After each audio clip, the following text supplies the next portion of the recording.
If you like this video, don't forget to smash the like button and subscribe and stay informed. Addicted to Macintosh. Hi, I will show you how to make 3D characters from any photo on Mac M1. If you want to make 3D characters from any photo on a Mac M, here is what to do. First, download free Mug Life app from App Store. The link is provided below for your convenience.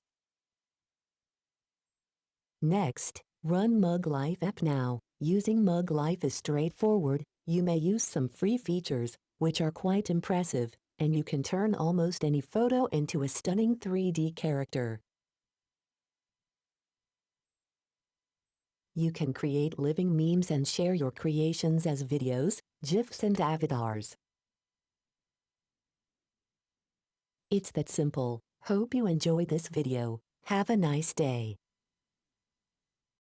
Subscribe and stay informed. Addicted to Macintosh. More than 1,200 Apple product-related videos. Thank you for viewing, subscribing, sharing and liking.